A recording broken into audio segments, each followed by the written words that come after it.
बिस्मिल्लाहिर्रहमानिर्रहीम।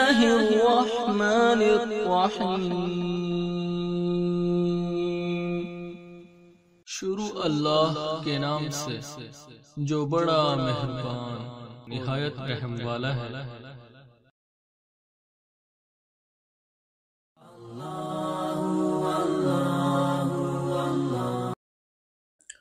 आऊज़ु बिल्लाहि मिनश शैतानिर रजीम। बिस्मिल्लाहिर्रहमानिर रहीम।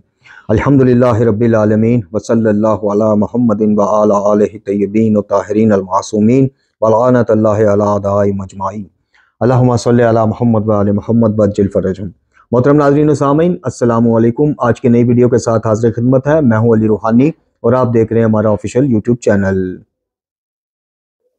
मोहतरम नाज़रीन व सामीन, जैसा कि टाइटल देख के आपको अंदाज़ा हो गया होगा कि आज फिर हम नहजुल बलागा से कुछ आपकी खिदमत में मवाद लेके हाज़िर हुए हैं और इस मवाद से, इस मौला के मकतूब से, मौला के इस कलाम से फिर एक दफ़ा हमें रहनुमाई मिलती है। जिस तरह के आइमा के फ़रामीन हो, उनका कोई फ़ेल हो, अमल हो, कौल हो, कुछ भी हो, वो इंसानों के लिए हिदायत है, हिदायत का मंबा है जी।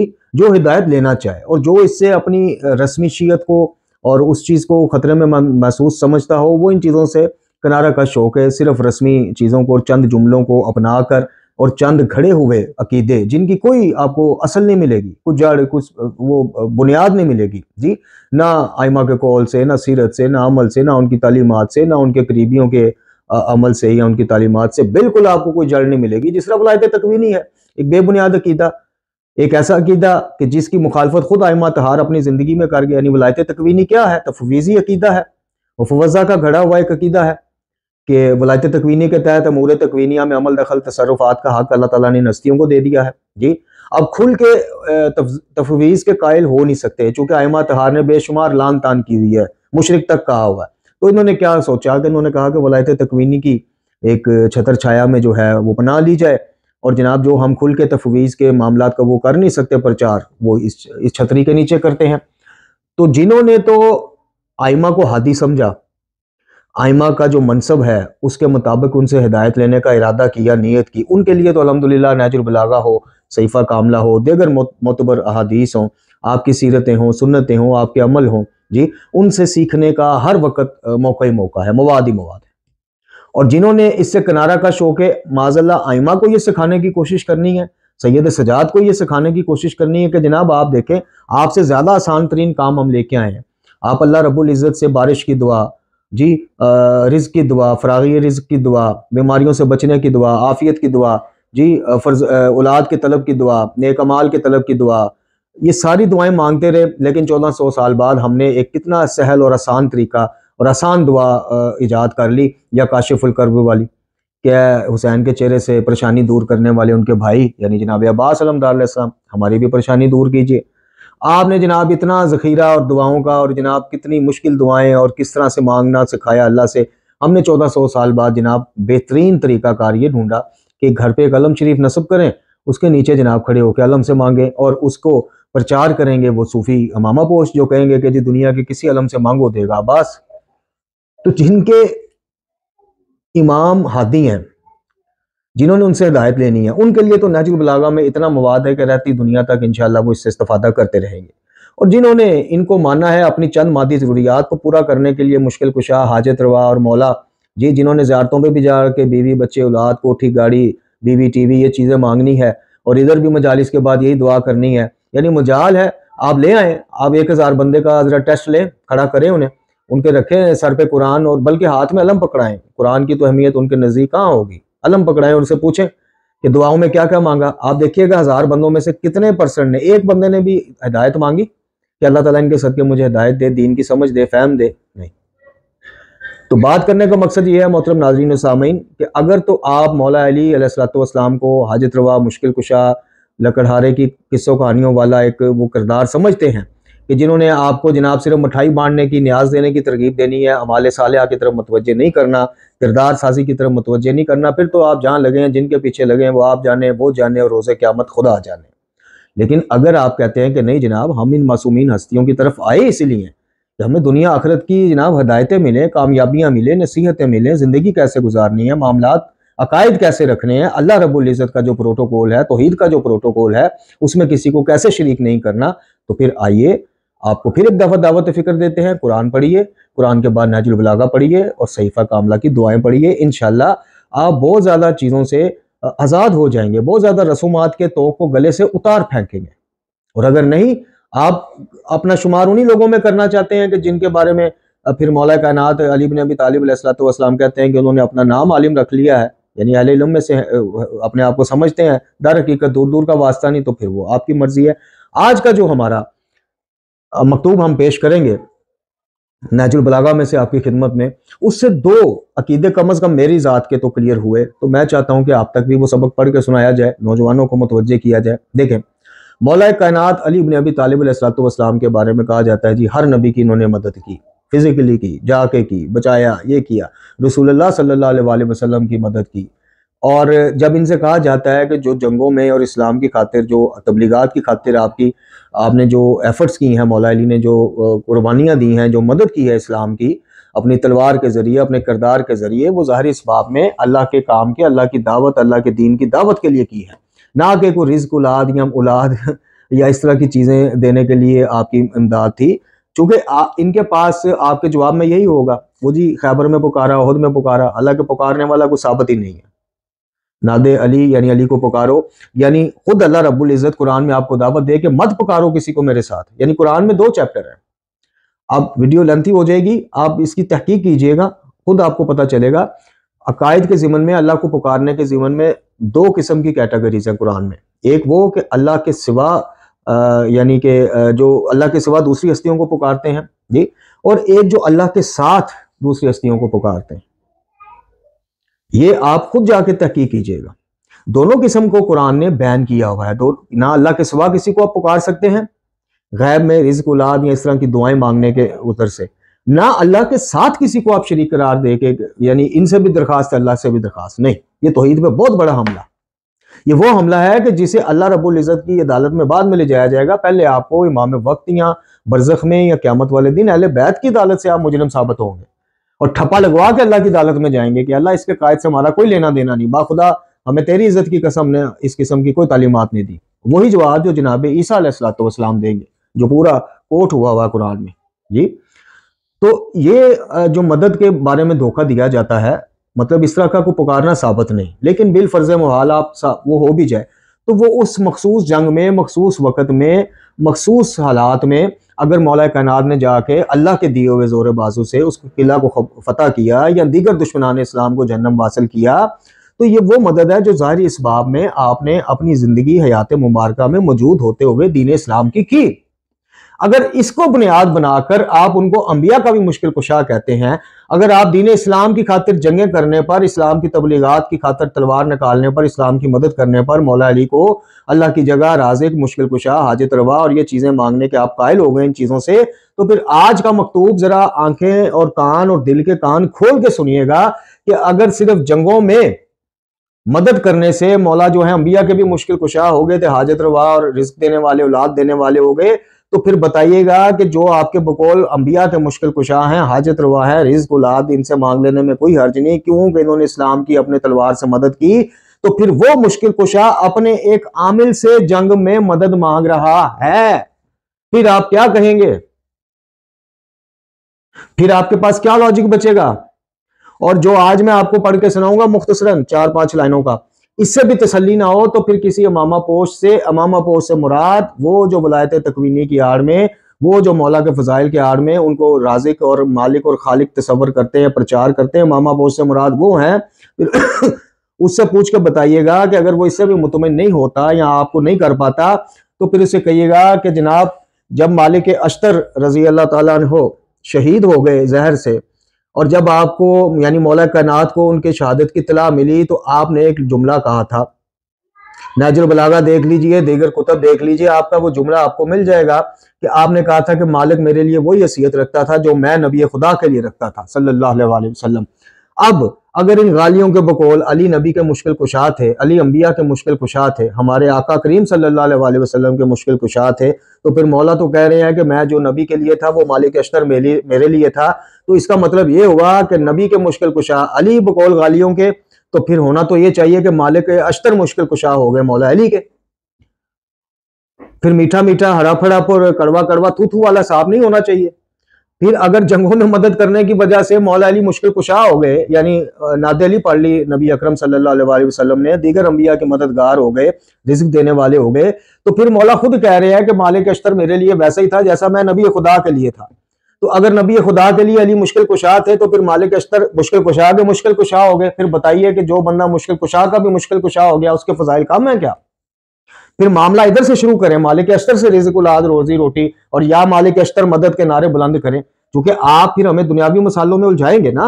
आप कहेंगे जी किसी वजीर आजम को मिलना हो तो पहले पीए के पास जाओ, सेक्रेटरी के पास जाओ, वजीर के पास जाओ, मशीर के पास जाओ, नीचे से चेन चलती है, फिर मुलाकात होती है जी उधर, फिर दरखास्त मंजूर होती है। तो फिर इधर से भी नीचे से शुरू करो। सबसे पहले इस आमिल जिसको मौला ने अपना मददगार कहा, इसका नाम तारीख में ढूंढो और इससे मदद मांगो। फिर या मालिक अश्तर अल मदद कहो, फिर या मारे यासर अल मदद कहो, जो मौला के करीबी मशीर वजीर थे बकौल आपके। फिर अली की बारगाह तक जाओ और फिर अली से कहो कि मुझे आगे तक। यानी कितना बेवकूफों ने कॉम्प्लिकेटेड किया हुआ है मामलाते तौहीद को।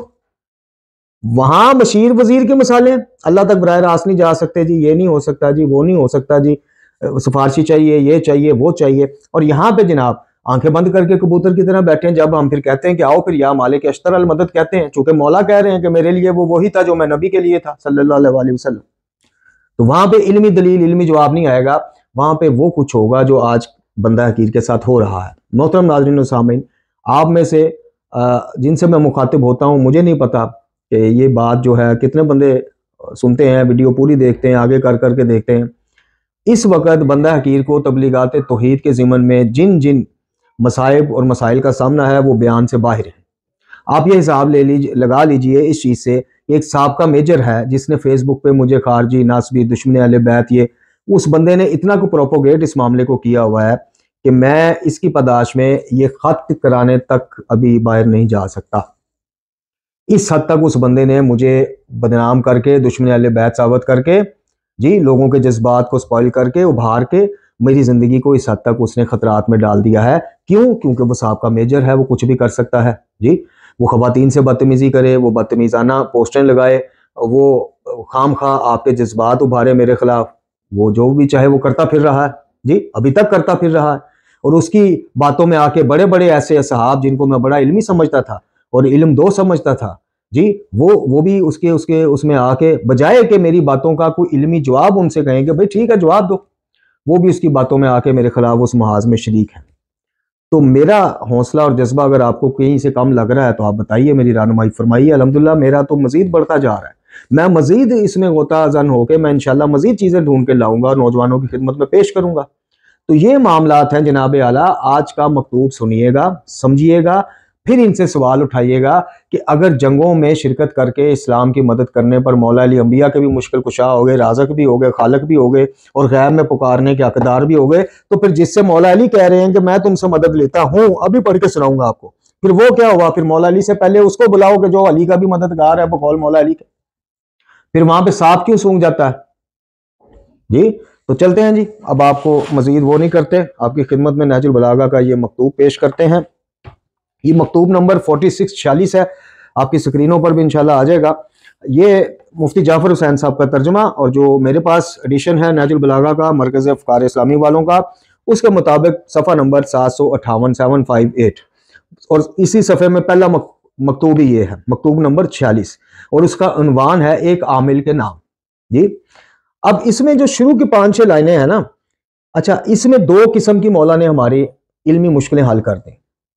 कुर्बान जाएं बाबुल इल्म के दरवाजे पर, बाबुल इल्म की ज़ात पर, शख्सियत पर, कि आपने इन मुख्तसर जुमलों में 2 मसले हल कर दिए। एक ज़ाहिरी इसबाब में मदद कि वो अंबिया, औलिया, आइमा भी ले सकते हैं, वो जो जनाब ईसा के हवारियों का वो शहनशाह खुराफात और दूसरे हवाला देते हैं, वो जी गैरुल्लाह से मदद मांगना होता तो फिर जनाब ईसा के हवारी कह रहे हैं हम अल्लाह के अंसार हैं, अंसारुल्लाह हैं, अल्लाह की मदद। वो आपको इधर से पता चल जाएगा कि वो तबलीगात, दीन का पैगाम आगे पहुंचाना, उसकी खातिर मसाइब सहना, या वो उस ज़िमन में है। वरना बेवकूफ़ो, अल्लाह को किसी नासर की जरूरत है?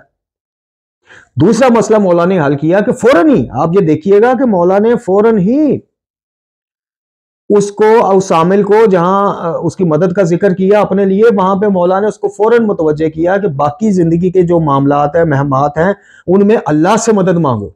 यहां ये नहीं कहा कि जंग में तू मेरी मदद कर और बाकी मामलात में तू याली मदद कर। मैं कहता हूं किधर भाग के जाएंगे? जब तक नहजुल बलागा को मोतबर मानते रहेंगे, उससे हाथ नहीं उठा लेते, सहीफा कामला से हाथ नहीं उठा लेते, ये नहीं इल्मी जवाब दे सकते। ये इल्मी तंग दस्त यही कुछ कर सकते हैं, मेरी किरदार कशियां, धमकियां, धौंस, जबरदस्ती और गालियां, इसके अलावा कुछ नहीं।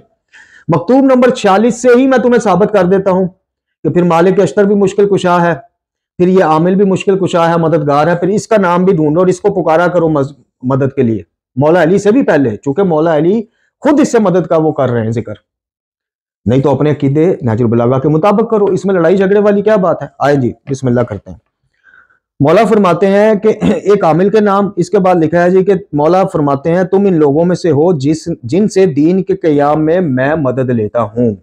कौन मदद लेता है? मौला अली, दीन के क़याम में। और ये वही जिक्र मौला कर रहे हैं जो खुद मौला ने किरदार अदा किया अवाइल इस्लाम में, जंगें लड़के, तबलीगात, बिस्तर रसूल सल्लल्लाहु अलैहि वसल्लम पे सो की। ये वही मदद है जो ज़ाहिरी इसबाब में थी, नेकी का, जो तामन का एक दूसरे, वही मदद के जिक्र मौला इस मकतूब में कर रहे हैं कि तुम इन लोगों में से हो, यानी और भी लोग हैं फिर। और दूजे लफ्जां ची के फिर होर भी मददगार मुश्किल कुशान है, जिन्ना चो एक है बंदा से जिन्होंने मौला कह रहे हैं कि मैं तेरे को मदद लेना दीन दे कयाम आस्ते, दीन के कयाम के लिए मैं तुमसे मदद लेता हूं। अच्छा, और सिर्फ मदद नहीं लेते, मदद लेने के बाद मौला कहते हैं कि तुम इन लोगों में से हो जिनसे दीन के कयाम में मैं मदद लेता हूं और गुनाहगारों की नखवत तोड़ता हूं, गुनाहगारों की नखवत को भी तोड़ता हूं तुम्हारी मदद से, तुम्हारी मदद लेके, और खतरनाक सरहदों की हिफाजत करता हूं। यह बात आ गई। अब ये जो 2.5 लाइनें आपने सुनी हैं, ये 2.5 लाइनें हमारा अकीदा क्लियर करती हैं कि अगर मौला अली ने जंग खैबर, ओहद, खंदक में जी किस किस गज़वे में, जंग में, किसी महाज पे भी इस्लाम की, रसूलुल्लाह सल्लल्लाहु अलैहि वसल्लम के पैगाम की आगे बढ़कर मदद की है, तो वो ये मदद थी जिसका खुद वो जिक्र कर रहे हैं किसी और आमिल से। वो मदद नहीं थी कि उन मददों के बाद ता क़यामत अब गैब में आप अल्लाह को छोड़ के मौला अली को या अल्लाह मदद को रिप्लेस कर देंगे या अली मदद के साथ। अगर ऐसा है तो मैं फिर कहूंगा कि फिर या अली मदद को पहले रिप्लेस करना पड़ेगा या मालिक अश्तर अल मदद के साथ। अच्छा, ये 2.5 लाइनें आपने सुनी, ये ज़ाहिर इसबाब में आ गया। अब आइए कि हमने जब गैब से मुश्किलात में, महमात में जो मदद मांगनी है वो किससे मांगनी है, वो भी इसी में आपको मौला बताएंगे। पहले एक दफा फिर दोबारा सुनिए कि तुम इन लोगों में से हो जिनसे दीन के कयाम में मदद लेता हूं और गुनाहगारों की नखवत तोड़ता हूं और खतरनाक सरहदों की हिफाजत करता हूं। पेश आने वाली महमात में अल्लाह से मदद मांगो। यानी मैं तो ज़ाहिर इसबाब में तुम्हारी मदद लेता हूं, सरहदों की हिफाजत, गुनाहगारों की नखवत तोड़ता हूं, दीन के कयाम में तुम्हारी ज़ाहिर इसबाब में मदद लेता हूं। इसके बाद जो महमात पेश आए, मसाइल पेश आए, जुमला मुश्किलात पेश आए, उसमें क्या करो? अल्लाह से मदद मांगो। ये नहीं कहा कि मैं तुम्हारी मदद यहां ले रहा हूं, तुम्हें जो बाकी मामलात में मुश्किलात आए उसके लिए तुम मुझे पुकारो, नहीं, कहा अल्लाह से मदद मांगो। अभी भी आंखें हमारी नहीं खुलेंगी, अभी भी हम जनाब तवीलें करते फिरेंगे, अभी भी हम इस खुशफहमियों में रहेंगे कि इनका कोई बातनी मतलब जरूर होगा, मौला ये ऐसा नहीं हो सकता, मौला का मतलब कुछ और होगा, क्या कुछ रहे अंदरले खाते कुछ और होगा, ये वो, इस तरह की चीजों, इस तरह के धोखों से हम अभी भी नहीं उठेंगे। बाकी फिर मौला ने थोड़ा सा, वो भी मैं मुकम्मल कर देता हूँ। मौला ने कहा कि जनाब रैयत के बारे में सख्ती के साथ कुछ नरमी के मेजिश किए रहो, जहां तक नरमी मुनासिब हो नरमी बरतो, जहां सख्ती के बगैर चारा ना हो वहां सख्ती करो। रैयत से खुशकल्की और कुशादा रोई से पेश आओ, इनसे अपना रवैया नरम रखो और कनखियों और नजर भरकर देखने और इशारे और सलाम करने में बराबरी करो, ताकि बड़े लोग तुमसे बेराह रवैये की तवक्का ना रखें और कमजोर तुम्हारे इंसाफ से मायूस ना हो। वस्सलाम। ये मौला अली ने लिखा जी। और ये इसके बिल्कुल फौरन बाद वसीयत नंबर मकतूब, फिर वो 47 है वसीयत जो शहादत से कुछ देर कबल आपने, ये आपने मकतूब नंबर 46 मोहतरम नाज़रीन सामीन समात फरमाया। इसकी तस्दीक खुद कर लीजिएगा, खुद पढ़ लीजिएगा। हम अरबी ग्रामर से, सर्फ और नहव के मामलात से ना बल्द हैं, ना आशना हैं, तालिब इल्म हैं और बकोर यार लोगों के हमें तो कुछ पता नहीं, हम तर्जमा वो ये वो इस तरह कर नहीं सकते। ये मुफ्ती जाफर साहब ने तर्जमा किया है, इस तर्जमे को उठाइएगा, लेके किसी भी आलिम दीन के हजूर पेश हो जाइएगा। एक ये और एक मकतूब नंबर 31 के वो 2 जुमले, एक ये कि देना ना देना बस अल्लाह के हाथ में है, और एक उसी मकतूब में जो मौला कहते हैं कि उसने तुम्हारे लिए सिफारशी मुकर्रर, दरबान मुकर्रर नहीं किए जी, और ना तुम्हें मजबूर किया है कि उसके यहाँ सिफारिश लाओगे तो काम होगा। हम तो इस चीज़ से हाथ उठाते हैं शुरू से ही, ना हमारे नाम के साथ अल्लामा है ना मौलाना है जी, वो अलहदा बात है, आसफ अलवी नाम के साथ लामा लिखा ले खैर सल्ला, तौसवी लिखा ले खैर सल्ला। बहरहाल हम हाथ उठाते हैं, आप ये लेके जाइए नहजुल बलागा, किसी के पास भी ले जाइए जो सर्फ और नहब में महारत रखता हो, उसे कहेगा मुफ्ती जाफर साहब ने इसका ये तर्जमा किया है, आप कुछ और तर्जमा कर दें। अगर वो कहे कि मैं कैसे और तर्जमा कर दूं, इसका तर्जमा ये बनता है, तो फिर उनसे जरा डिटेल मालूम कर लीजिएगा, फिर पूछ लीजिएगा कि अगर मौला उनसे मदद मांग रहे हैं तो जिससे मौला अली खुद जिनको आप कहते हैं अंबिया के भी मुश्किल कुशा है, वो अगर किसी आमिल से मदद मांग रहे हैं तो फिर उस मदद को क्या नाम दिया जाए। अल्लाह रब्बुल इज़्ज़त से दुआ है कि हमें कुरान वाले बैत की तलीमात रूहानियाँ पढ़ने, समझने, सबसे बढ़ के एक उन पर अमल करने की तौफीक अता फरमाए, खात्मा बिल ईमान फरमाए, इमाम ज़मान जल्लल्लाहु ताला फर्ज शरीफ के ज़हूर में ताजील फरमाए, हमें सानिया दे और सानिया बांटने की तौफीक अता फरमाए। वमा अलैना इल्लल बलागुल मुबीन।